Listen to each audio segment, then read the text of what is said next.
Херсоннан шегінген орыс 60 мың Херсондықты барымта қалып отыр. Американың үлкен медиаларында жазып жатыр. Путин олжасын бөлісті дейді. Яғни Путин олжасынан айырылды дейді. Херсон оның Қырымнан кейін үлкен олжасы еді. Қырымды жаулау. Бірінші Шешен соғысы, екінші Шешен соғысы, дұрыс па? Одан кейін жаңа Грузияның жерін жаулап алу. Одан кейін Украинаның жерін жаулап алу. Луганск, Донецк, одан кейін Қырымды жаулап алу. Путиннің кезінде бір бейбіт заман болды ма? Болған жоқ. Енді кеп Херсонды жаулап алды. Бұл оның соңғы олжасы болады. Енді шегініп жатыр.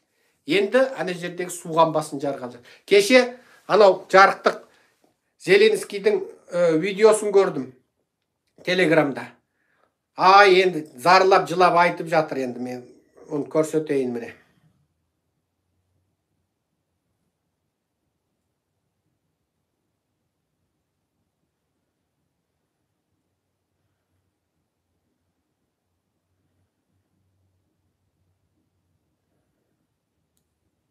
Бажаю здоров'я, шановні українці. Провів сьогодні нове засідання Ставки Верховного Головнокомандувача. Основні пункти. Мынау енді сомдық видеосын жіберіп жатыр енді. Менде бұның жаңағы несі бар ғой. Бірақ сіздерге айтайын, Зеленский Official деген Telegram каналға қосылыңыздар. Офис президента деген Telegram каналға қосылыңыздар. Міне сонда отырып, міне офис деген бұлай жазылады міне. Міне. Сөйтіп жазып, сон отырсаңыздар, жаңағы бәленбай несін көріп отырасыздар.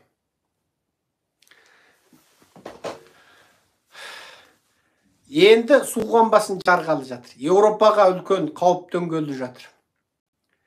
Путин барар жер басар тауын алған жоқ. Оның соңғы таңдауы сол атом болғалы тұр. Бұл бір. Ал Англияның премьер-министрі 44 күн премьер-министрі болып кеше қызметінен кетті. Міне демократия. Алдыңғы премьер-министрі 2 рет үйінде бір бас қосу өткізіп қойғандықтан карантин заңына қайшы болды деп қалып қуып шықты. Мына президенті қымбатшылықты тежей алмады деді. Англияда қымбатшылық бүкіл Америка мен Еуропада қымбатшылықтың қасында тиын. Англияда қымбатшылық бүкіл Еуроодақ бір бөлек болды, Еуроодақ. Ақшасы бір евро, Англия Еуроодақтан шықты, өзінің дәстүрлі фунт стерлинг сақтап қалды, бірақ қымбатшылықты ұстап тұр. Евро құнсызданып, қазір Еуропада азық-түлік қымбат, Америкада да азық-түлік қымбат, барлық нәрсе қымбаттады. Соның өзінде қымбатшылықты тежей алмады деп халыққа бірт деп айтып шықты. Міне демократия.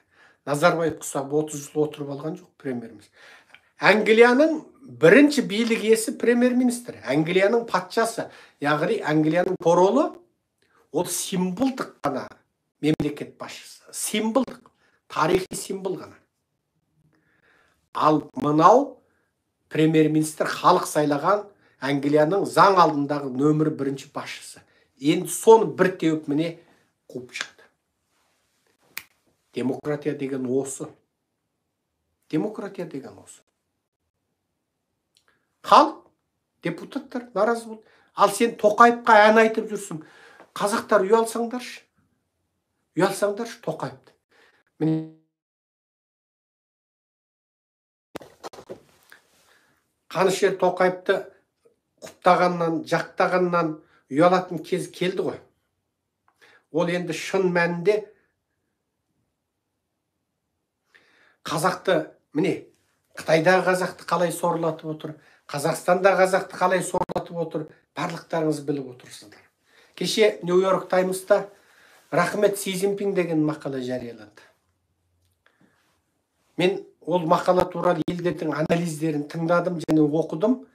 Бүгін енді Құдай қаласа сол Нью-Йорк Таймсты алып, газетті сатып алып көшеден, $3 ма сондай болады, сатып алып, өзін тұтасымен оқып, әрбір сөзіне дейін аударам. Бірақ қазірге дейін жұрттың сол туралы Твиттерде жаңағы сосын анау Трамптың трастында жазған анализдеріне қарасам, Си Цзиньпинге айтқам, Американың көзін аштың, батыстың көзін аштың, рахмет саған.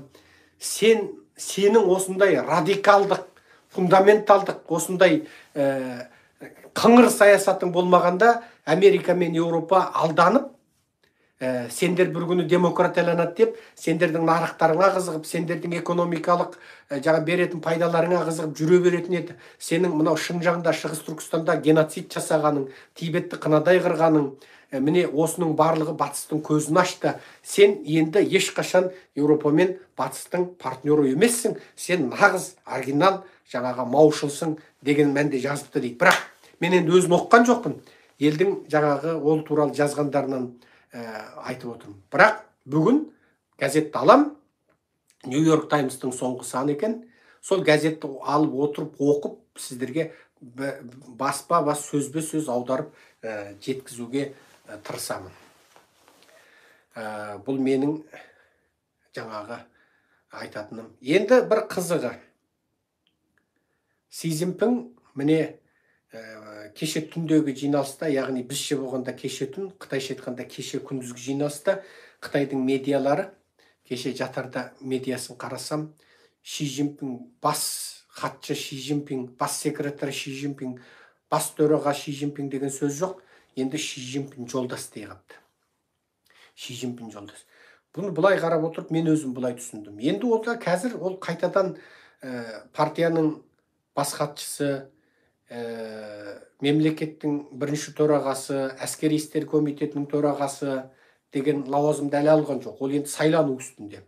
Ол тыңнан сайланып, инаугурациясы болғанда барып, оны жаңағы Зуң Шужи деп, яғни бас хатшы деп айту мүмкін. Енді ол Шужи деген атты да алып тастап, жаңағы Жуши деген атты алуы мүмкін. Яғни бұл мемлекеттің төрағасы, Гожа Жуши болса, енді Даң Жуши болуы мүмкін. Яғни партияның төрағасы.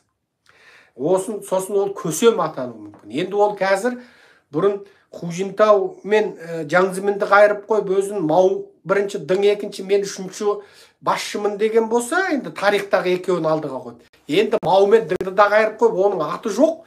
Енді ол тіке Маркстен келген Ши екен. Енді ол Ши Цзиньпин изм деген измді істеп жатыр. Ең сұмдық хабарды айтайыншы, бәрін айтты, бірін айт. Ең сұмдығын айтайын.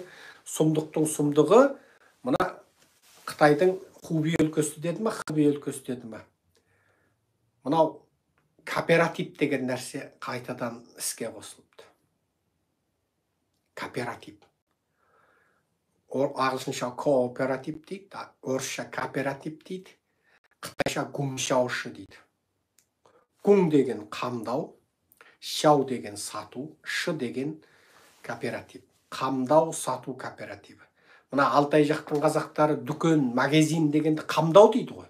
Сол осы уақытқа дейін айтады. Қамдауға бар, басында түсінбей қаласың. Қамдау не десең, сол дүкенді қамдау дейді. Бұл дүкенді неге қамдау дегенде, қамдау сату кооперативі деген Мау заманындағы мемлекеттік меншіктегі дүкендер, магазиндерді қамдау сату кооперативі деді. Соны Алтайдың қазақтары әлі дүкенді қамдау деп айтатын себебі содан қалды.